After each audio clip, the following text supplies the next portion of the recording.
दुख दर्द भाव के सब मिटे, सतगुरु चरण नित से। ये दुख दर्द भाव के सब मिटे, सतगुरु चरण नित से। ये गुरु भक्ति बिन कछु ना बने, नेहि सकल संतन कही। गुरु भक्ति बिन कछु ना बने।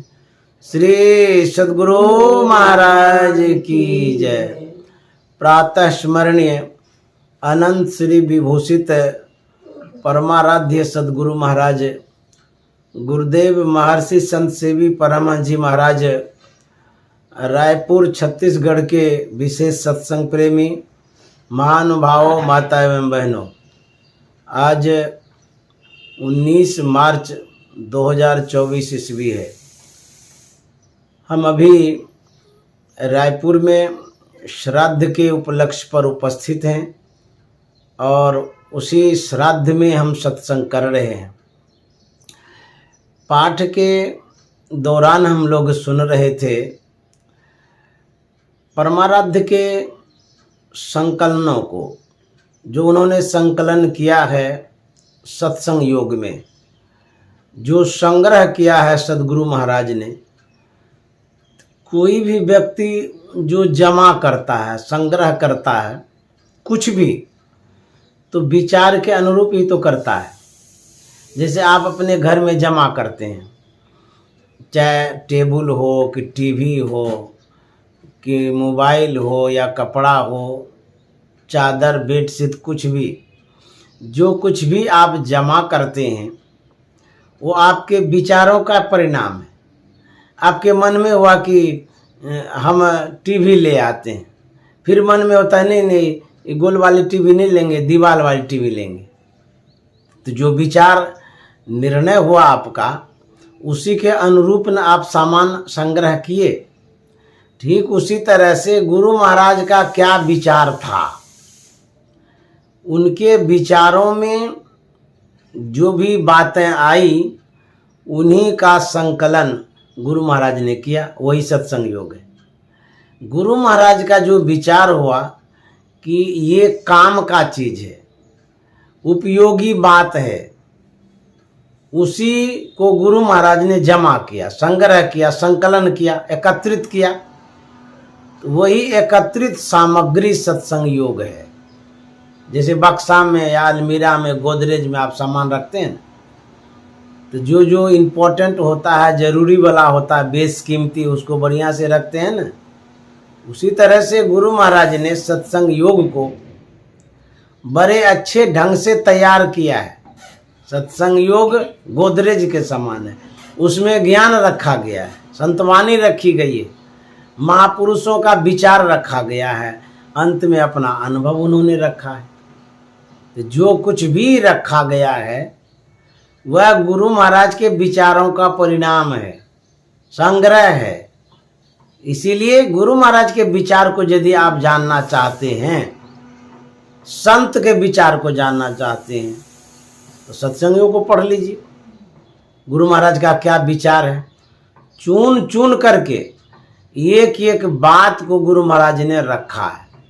जैसे आप बहुत धनवान होते हैं तो अधिक पैसा होने के कारण शॉर्टकट में रखना चाहते हैं, क्या, सोना।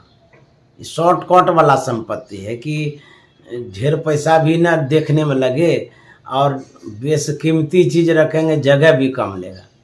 ऐसा होता है ना। सोना रखते हैं, आप अपना लॉकर में भी रख लेते हैं। ज़्यादा रुपया रखिएगा, 1-2 करोड़ रुपया, तो लॉकर भर जाएगा। तो सोना, हीरा, चांदी, जवाहर, ये सब रख लेते हैं।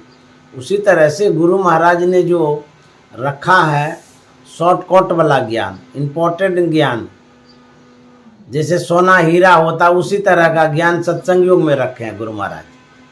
जो वेद वाणी है वो सार वाणी है और सही वाणी है, सबके उपयोग की वाणी है। स्थान प्रथम किनको मिला है? गुरु महाराज के विचार के अनुरूप वेद को मिला है। गुरु महाराज ने कितना बड़ा स्थान दिया वेद को कि सबसे पहले वेद मंत्र सत्संग योगी में दिया गया है। ऐसा क्यों किया गया? इसलिए कि जो श्रेष्ठ जन होते हैं, बड़े जन होते हैं, ज्ञानी जन होते हैं, शिष्टाचार के नाते उनका सम्मान किया जाता है। तो वेद को न भगवान कहा गया। अभी सुन रहे थे, वेद भगवान कहते हैं। तो जब भगवान है तो भगवान का स्थान तो प्रथम होना ही चाहिए। वेद गुरु महाराज को मिला कहाँ से, कैसे खोजा गया, गुरु महाराज ने प्राप्त कैसे किया? आखिर कोई भी चीज, चाहे संतवाणी हो, वेदवाणी हो, गुरुवाणी हो, उसकी खोज की है ना गुरु महाराज ने। ये तो नहीं कहीं एक जगह रखा गया था उठा के ले आए। इसमें परमात्मा की कृपा रही है, सदगुरु महाराज का प्रयास रहा है और समाज का सहयोग रहा है। जब छपरा गए थे गुरु महाराज, छपरा टाउन बिहार में है ना, छपरा टाउन, वहाँ गए थे सत्संग के लिए।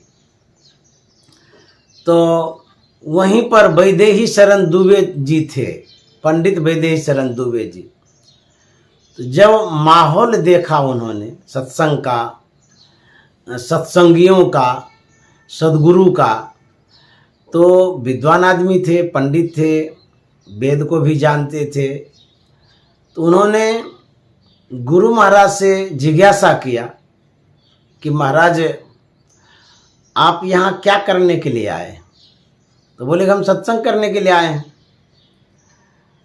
तो फिर पूछा कि आप जो सत्संग करने आए हैं वेद सम्मत सत्संग है कि वेद बाह्य सत्संग है? तो गुरु महाराज ने कहा था, मैं जो कुछ भी कहने के लिए आया हूँ, करने के लिए आया हूँ, आपसे आग्रह है, निवेदन है, आप मेरे सत्संग को सुन लें और उसके बाद आप निर्णय दे देंगे वेद बाह्य है कि वेद सम्मत मत है। तो उन्होंने स्वीकार किया। तो गुरु महाराज के सत्संग में बैठे पंडित वैदेही शरण दुबे। जब वो बैठे तो पूरा सत्संग उन्होंने सुना। सत्संग सुनने के पश्चात गुरु महाराज के पास आकर के उन्होंने विचार प्रकट किया। वैदेही शरण दुबे ने कहा कि आपका जो सत्संग है वो वेद सम्मत है, वेद बाह्य सत्संग नहीं है, क्योंकि आप जो कुछ भी कहते हैं वो वेद की वाणी आप कहते हैं, वेद से मिली जुली वाणी कहते हैं, इसलिए आपका सत्संग वेद सम्मत सत्संग है। इतने प्रभावित हो गए वो पंडित वैदेही शरण दुबे कि उन्होंने 4 मंत्र गुरु महाराज को लिख के दिया। अब वही 4 मंत्र सबसे पहले सत्संग योग में दिया गया। वही मंत्र अभी पढ़ रहे थे। पहला मंत्र जो पढ़े वेद का मंत्र, वो पंडित वैदेही शरण दुबे द्वारा लिखित है, उन्होंने लिख करके दिया, उसका नाम भी दे दिए हैं गुरु महाराज। इस तरह से गुरु महाराज ने वेद को प्राप्त किया। पश्चात फिर क्या हुआ, उसके बाद किसी और विद्वान से भेंट होती है, बातचीत होती है, तो वहाँ से भी कुछ संकलन किया गया, वहाँ से भी कुछ सामग्री एकत्रित की गई। उसके बाद पंडित वैदेही शरण दुबे द्वारा ही वेद का भाष्य मिला गुरु महाराज को। गुरु महाराज ने अध्ययन किया, उसके बाद उसी से चुन करके जो सार मंत्र था उसका संग्रह गुरु महाराज ने किया और वेद दर्शन योग लिखा। तो वेद दर्शन योग में संतवाणी के द्वारा उसको पुष्ट किया गया है, मिलाया गया है। तो जो वेद मत है वो संत मत है, क्योंकि वेद में जो बातें लिखी गई है वही विचार संतों का भी है, तो उसमें संतवाणी भी दी गई है। उदाहरण स्वरूप गुरु महाराज की जो टिप्पणी है, इस तरह से वेद मत संत मत एक ही है, दोनों में भिन्नता नहीं है, एकता है। तो हम लोग जो सुन रहे थे वेद वाणी, प्रथम वाणी में वेद भगवान कहते हैं, तो क्या कहते हैं? देखिए, जब भगवान कहे तो उनकी बात माननी चाहिए। तो वेद को भगवान की उपाधि मिली है, इतना उसमें इम्पोर्टेंट जरूरी वाला बात है जीव कल्याण के लिए कि उस किताब को, उस ग्रंथ को भगवान की उपाधि दिया गया। वेद भगवान उपदेश करते हैं, ईश्वर के तत्व ज्ञान को प्राप्त करने के लिए पहले बुद्धि योग सत्संग करना चाहिए।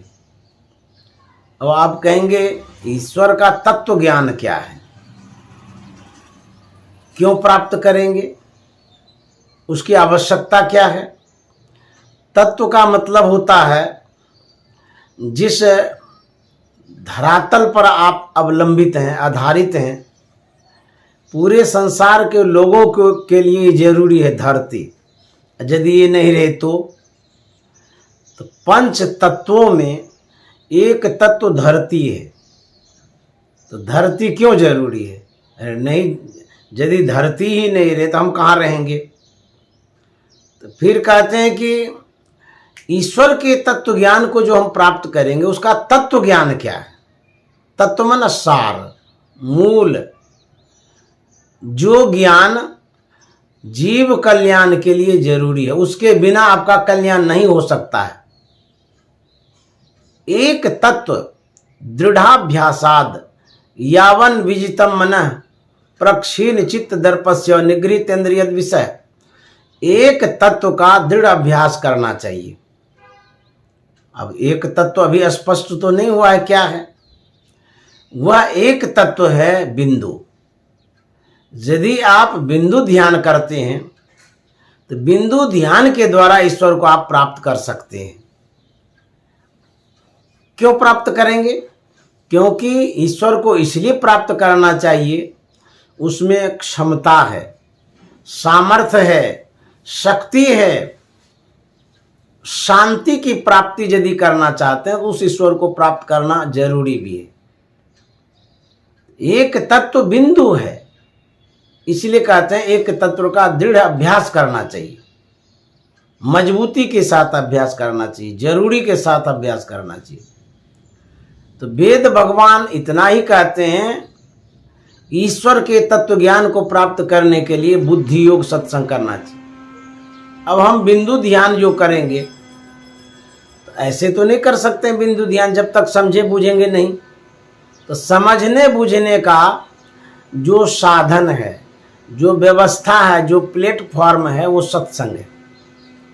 आप सत्संग रूपी प्लेटफॉर्म पर आ जाइए, यहीं पर आपको समझाया जाएगा, बुझाया जाएगा, बताया जाएगा कि बिंदु क्या है, उसका ध्यान कैसे करेंगे। इसीलिए वेद भगवान कहते हैं, यदि ईश्वर के तत्व ज्ञान को आप समझना चाहते हैं, प्राप्त करना चाहते हैं, तो सबसे पहले कहाँ जाना है? सत्संग में। बहुत जरूरी है सत्संग करना।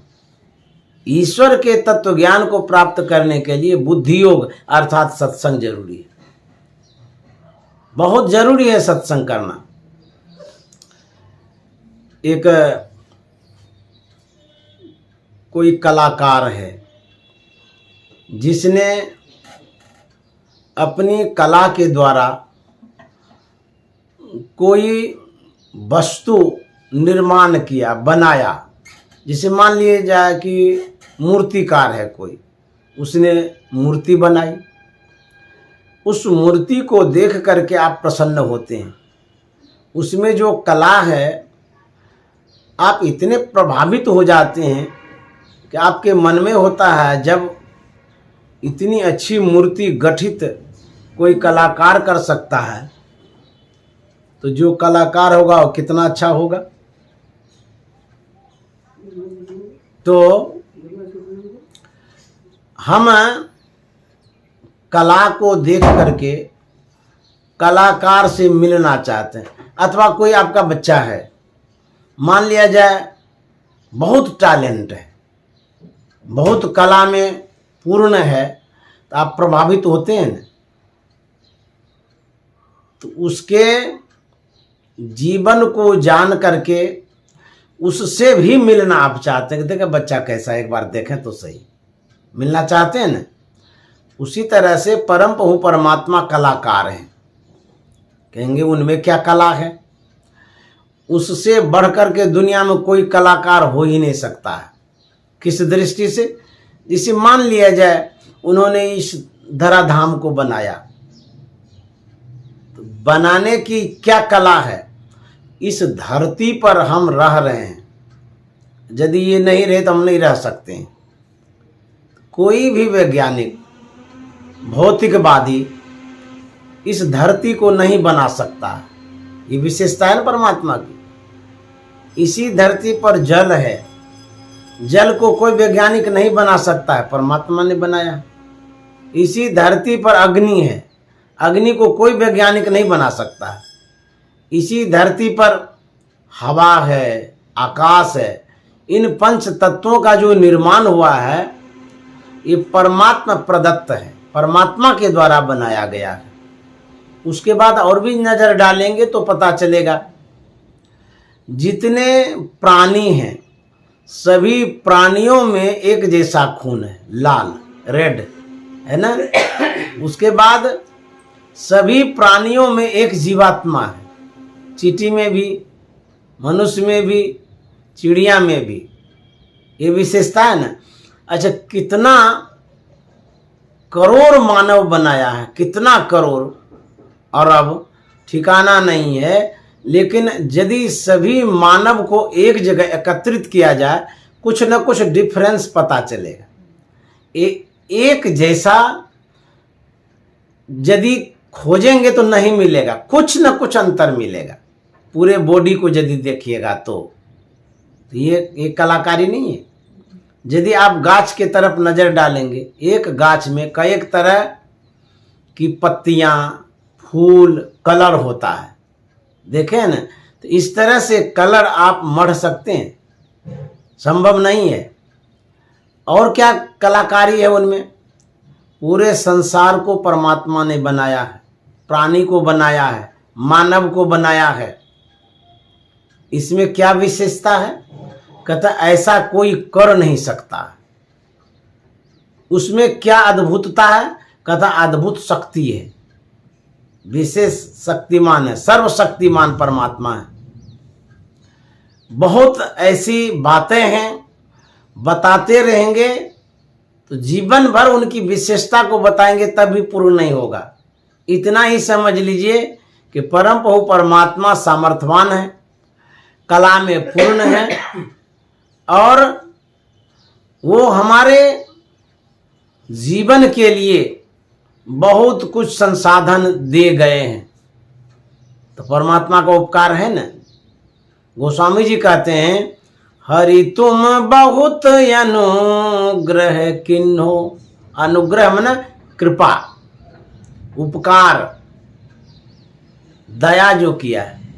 हरि तुम बहुत अनुग्रह किन्हो, बहुत अनुग्रह किन्हो।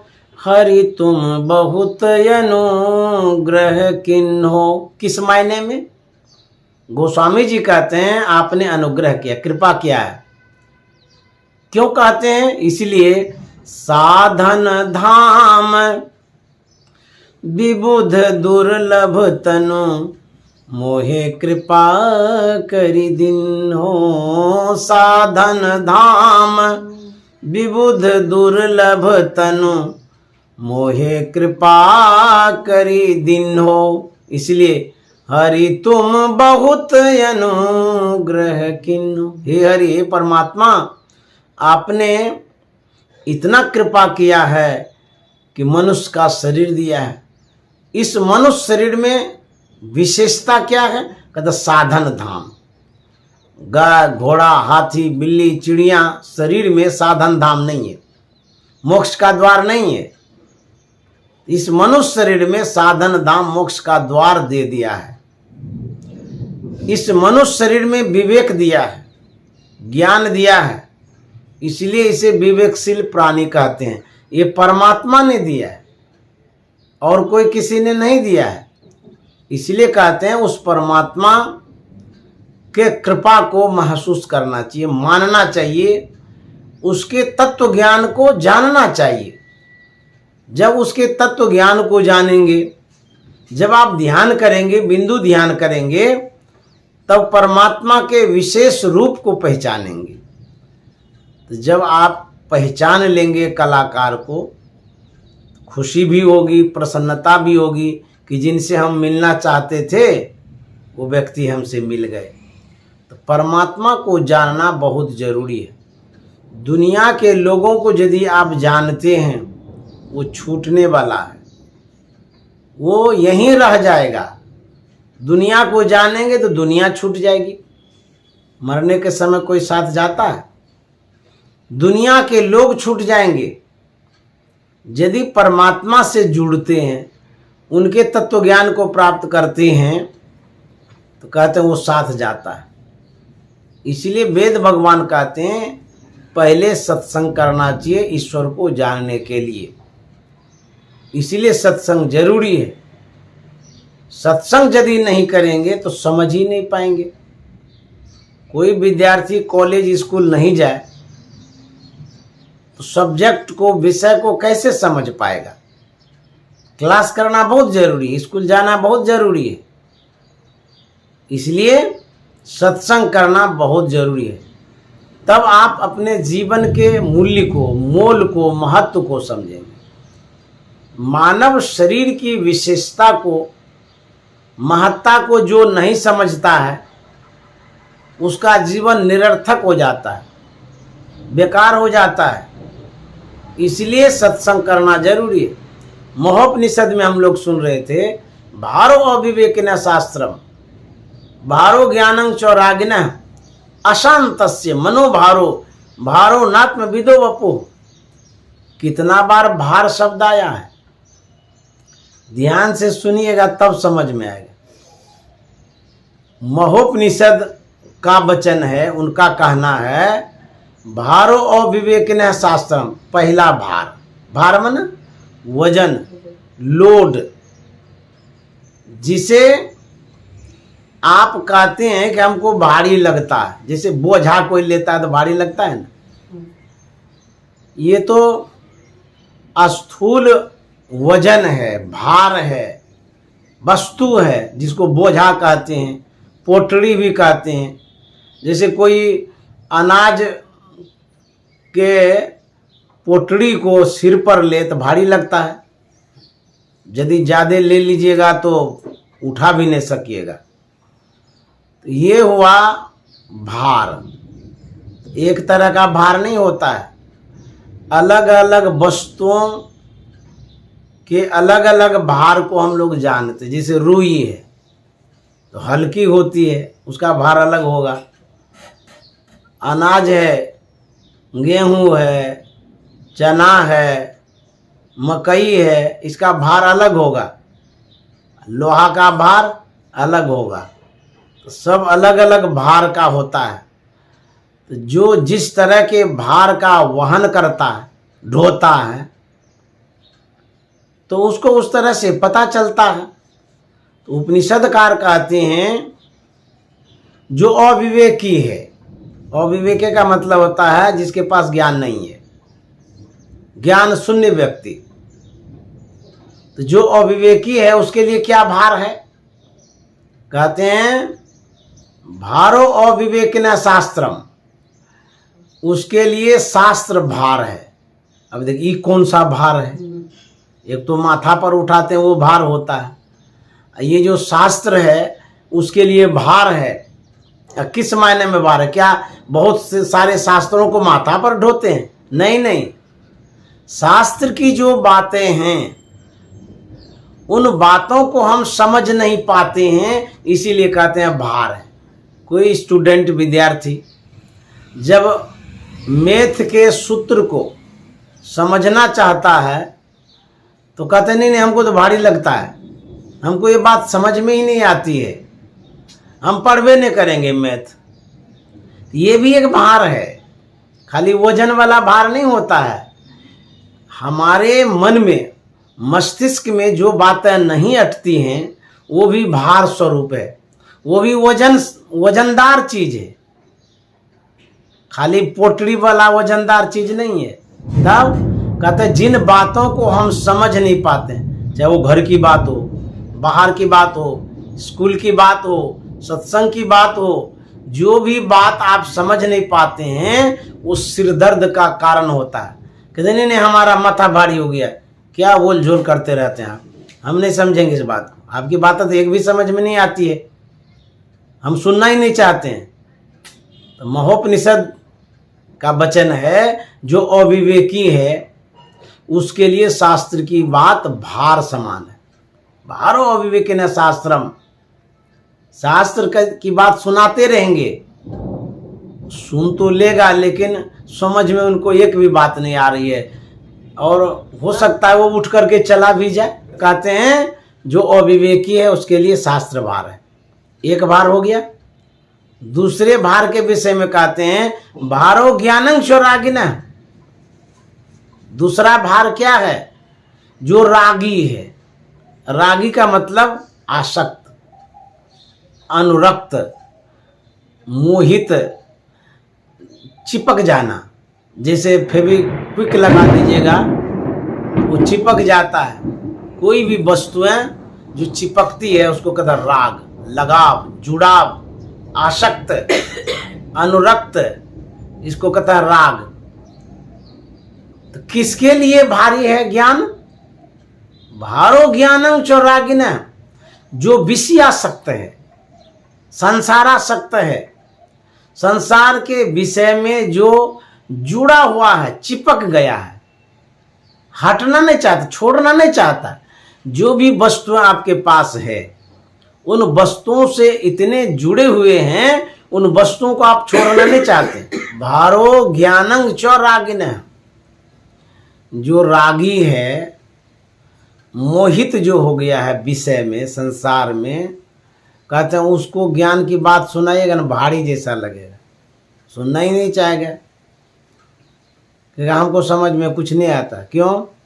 वो संसार को ही समझते रहता है, हेड़ा फेड़ी करते रहता है संसार में। यहाँ से वहाँ सामान करेगा, वहाँ से वहाँ करेगा, फिर बाजार जाएगा, बिग बाजार जाएगा, स्मॉल बाजार जाएगा, छोटी दुकान में जाएगा, बड़ी दुकान में जाएगा, शॉपिंग करते रहेगा, उसी में लटकते रहेगा, अटकते रहेगा, भटकते रहेगा, इसी में लटका रहेगा। उसको ज्ञान की बात भारी जैसा लगेगा। तो जब आपको भारी लगेगा ज्ञान का बात, तो फिर आपके जीवन में हल्का क्या होगा? अब तो आप तो दबते चले जाएंगे।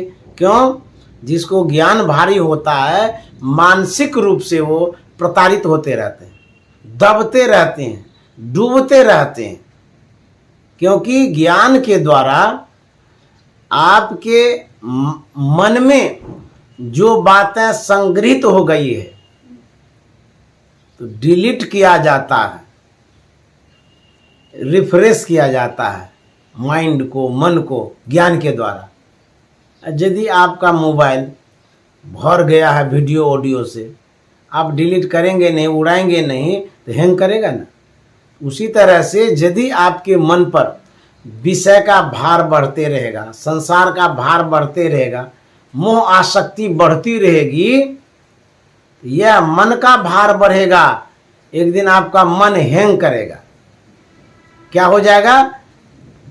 टेंशन में आ जाएंगे, माइंड अपसेट हो जाएगा, दिमाग चिड़चिड़ा हो जाएगा, बुद्धि काम नहीं करेगी, उल्टा पुल्टा काम करने लगेंगे, किसी पर गुस्सा जाएंगे, लड़ाई कर लेंगे, विवाद कर लेंगे, फसरी लगा लेंगे, कुछ भी कर सकते हैं। तो मन पर जो छाप पड़ा हुआ है विषयों का, जो लोड बढ़ते जा रहा है, उसको डिलीट करने के लिए, रिफ्रेश करने के लिए, साफ करने के लिए, तो कहते हैं उसको क्लियर करने के लिए सत्संग की आवश्यकता है, ज्ञान की आवश्यकता है। इसीलिए कहते हैं भारो ज्ञानं च रागिना, जो रागी है उसके लिए ज्ञान भार है, उसके लिए मन भार हो जाता है। अशांतस्य मनोभारो, ये तीसरा भार है। अशांतस्य मनोभारो, जो व्यक्ति अशांत हो गया है, सत्संग से मतलब नहीं रखे, ज्ञान से मतलब नहीं रखे, तो मन तो भारी होवे करेगा। तो कहते हैं शास्त्र से कोई मतलब आपका नहीं रहा, ज्ञान से कोई मतलब नहीं रहा, तो मन भारी न होगा। क्यों? मन पर लोड बढ़ते चला गया। सुबह से लेकर के शाम तक वही खाना पीना सो जाना, सब काम है पशु समाना जी, सुबह से शाम तक। जिन बातों से आपका जो मन है, मस्तिष्क है, हल्का होगा, वो काम आपने किया नहीं। सुबह सुबह खाली पेट योगा करने के लिए बतलाया जाता है। क्यों? खाली पेट से योगा यदि करेंगे आपका शरीर हल्का हो जाएगा। क्यों? पूरे बॉडी को आप हिलाते हैं, तो मन मस्तिष्क शरीर सब हल्का जैसा लगने लग जाता है। उसी तरह से सुबह सुबह हमको क्या करना चाहिए? ज्ञान प्राप्त करना चाहिए, ज्ञान की ओर बढ़ना चाहिए, सत्संग करना चाहिए। तब मन रिफ्रेश होता है, फ्रेश होता है, क्लियर होता है, साफ हो जाता है। नहीं तो अशांतस्य मनोभारो, जो व्यक्ति अशांत हो जाते हैं उसी का मन उसको भारी जैसा लगता है। अब बुझिए तो आप ही का मन है। अब मन भारी जब हो जाएगा तो हल्का कौन करेगा? कोई डॉक्टर के पास टैबलेट है कि अपच हो गया है तो समझ में भी नहीं आएगा उसको। एक टैबलेट ले लेंगे तो हमको पच जाएगा, ऐसा तो है नहीं कुछ। मन में जब भार बढ़ता है तो फिर जाकर के इलाज नहीं होता। यही एक सत्संग और ध्यान है हल्का करने का। अशांतस्य मनोभारो। उसके बाद चौथा भार क्या है? भारो नात्म विदो वपुः। इसका मतलब हुआ जो आत्मज्ञानी नहीं है उसके लिए उसका शरीर है भार है। जिसको शरीर भार हो जाता है तो अनावश्यक हो जाता है ना। जैसे आपके घर में बहुत सामग्री है, तो जो सामग्री आपके लिए जरूरी नहीं है, अनावश्यक, उसको फेंकबे न करेंगे। जैसे कूड़ा कचरा आपके घर में है, सब्जी का अवशेष भाग, छिलका जो होता है उसको फेंकबे न करिएगा, रखिएगा। जमा करते जाएंगे कितना जमा करिए, घरे बढ़ जाएगा। तो उसको क्या करते हैं? हटाते हैं, निकालते हैं घर से, और रोज डस्टबिन से खाली करते हैं रोज। क्योंकि कूड़ा कचरा घर का जमा होते रहता है ना, इसीलिए खाली करना जरूरी है। नहीं तो गंध भी बढ़ जाए, गंध बढ़ जाएगा, जीना मुश्किल हो जाएगा। ठीक उसी तरह से हमारे मन पर यह भार बढ़ता है रोज। जब लोड नहीं ले पाते हैं तब विक्षिप्त हो जाते हैं, पागल हो जाते हैं, बेचैन हो जाते हैं, क्योंकि लोड अब ले नहीं रहा है। मन मस्तिष्क पर लोड इतना बढ़ गया है अब बुद्धि भी काम नहीं करती। वही आदमी गंगा में कूद के मर जाता है, ट्रेन के नीचे जाके पटरी के नीचे मर जाता है, फांसी लगा लेता है, आग लगा के जल जाता है, या गला घोट लेता है अपने से, या दूसरे को भी मार देता है। ऐसा क्यों होता है? इसलिए कि उनके ऊपर लोड बढ़ गया। एक तो पिछले जन्म का कुसंस्कार, और दूसरा इस जन्म में आप विषय में ही लगे, संसार में ही लगे, उसी पर अपना जीवन बिताते रहे। तो मन के लिए तो कुछ किए नहीं, बुद्धि के लिए कुछ किए नहीं। इसीलिए कहते हैं जो आत्मज्ञानी नहीं है उसके लिए शरीर भार है। उस शरीर को क्यों रखेगा? जब अनावश्यक समझता है कोई व्यक्ति, कहते हैं कि हम जिंदा रह करके क्या करेंगे, मरिए जाते हैं, कहता है ना, वो शरीर के महत्व को नहीं समझता है कि शरीर बेशकीमती है, उसकी बुद्धि निर्णय नहीं कर पाती। तो जब बुद्धि निर्णय नहीं करती है तो समझता कि अनावश्यक है, बेकार है, जिंदा रह करके क्या करेंगे, इस शरीर को ढो करके क्या करेंगे, मर जाते हैं। जो आत्मज्ञानी है उस शरीर के महत्व को समझता है, उसके लिए हल्का है शरीर, नहीं तो भारी है। भारी मतलब खाली वजन वाला नहीं, भारी मतलब अनावश्यक वस्तु है जो रखी गई है। कहते नहीं ये सब काहे के लिए रखे हैं, हमारा तो दिमाग भारी हो गया है, बेकार है ये सब रखे, फेंको यहाँ से, हटाओ यहाँ से, कहते हैं ना। तो भारी का मतलब खाली वस्तु नहीं है।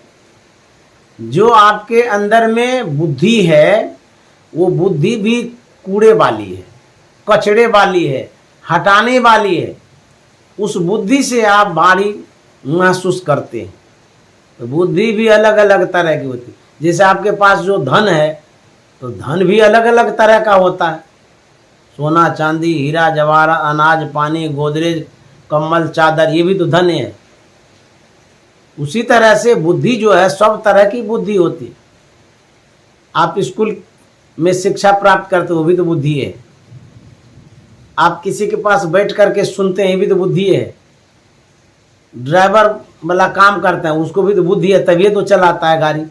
उसी तरह से अलग अलग तरह की बुद्धियां होती हैं, लेकिन जो सद्बुद्धि है वो सद्गुरु देते हैं, सत्संग से प्राप्त होता है। इसीलिए गोस्वामी जी कहते हैं बिनु सत्संग विवेक न होई। जब तक सत्संग नहीं करेंगे विवेक नहीं होगा। विवेक मतलब विशेष बुद्धि। और सत्संग कैसे मिलता है? राम कृपा बिनु सुलभ न। जब तक राम की कृपा नहीं होगी तब तक वो सुलभ भी नहीं होगा। इसीलिए सत्संग की बड़ी आवश्यकता है। तो अच्छी बुद्धि चाहिए। फ्रेश तेल जब आप खाते हैं तो स्वास्थ्य के लिए बढ़िया होता है। उसी तरह से रिफाइंड बुद्धि होती है। तो रिफाइंड बुद्धि कहाँ पर है? तो संत महात्मा बुद्धि को रिफाइंड करते हैं, फ्रेश करते हैं, साफ करते हैं, जैसे तेल रिफाइंड होता है ना। उसी तरह से संत के पास जो बुद्धि होती है साफ सुथरी वाली, शोधी हुई बुद्धि, निचोड़ सार। इसीलिए संत की बुद्धि को अपनाना चाहिए, तब आपके पास सही बुद्धि होगी, सही निर्णय लेंगे और सही काम कर सकते हैं और आपका जीवन सही हो सकता है। इसलिए सत्संग से लागी रहो रे भाई, तेरी बिगड़ी बात बन जाए। सत्संग से लगे रहेंगे तब आपकी बातें बनेगी, तब सुधार होगा, उद्धार होगा। यदि सत्संग से नहीं लगे रहेंगे तो संसार में लगे रहेंगे तो भार बढ़ेगा। और नाव पर लोड बढ़ते बढ़ते बढ़ते इतना आदमी चढ़ जाए कि नाव ये डूब जाए तो भार वहन नहीं कर पाएगी नाव, तो क्या होगा? डूबे न करेगी नाव। उसी तरह से आपके मस्तिष्क में यदि लोड अधिक हो जाएगा, मस्तिष्क काम नहीं करेगा, बुद्धि काम नहीं करेगी, फिर आपकी नैया डूबेगी, जीवन की नैया डूबेगी। इसीलिए रोज सत्संग करेंगे, बुद्धि विवेक बढ़ेगा, इसकी आवश्यकता। इसीलिए वेद भगवान कहते हैं पहले सत्संग करना चाहिए। मूल रूप में सत्संग है। यदि आप कुछ नहीं जानते हैं, कुछ नहीं करते हैं, तो सत्संग को पकड़े रहिए। कभी न कभी सत्संग के द्वारा उद्धार होगा। इसको यदि आप छोड़ देंगे तो आपकी दशा वैसी ही होगी जिस तरह से पन भरनी बाल्टी कुएं में गिराती है, रस्सी को भी धीरे धीरे छोड़ती है, उसके बाद छोड़ते छोड़ते जब नीचे बाल्टी चली जाती है तो छोड़ पकड़ के रखती है। यदि छोड़ दे तो गए काम से, बाल्टी पानी सब गायब, प्यासे मरेंगे। तो छोड़ पुछड़ी को कहते हैं, लास्ट में जो पकड़ते हैं।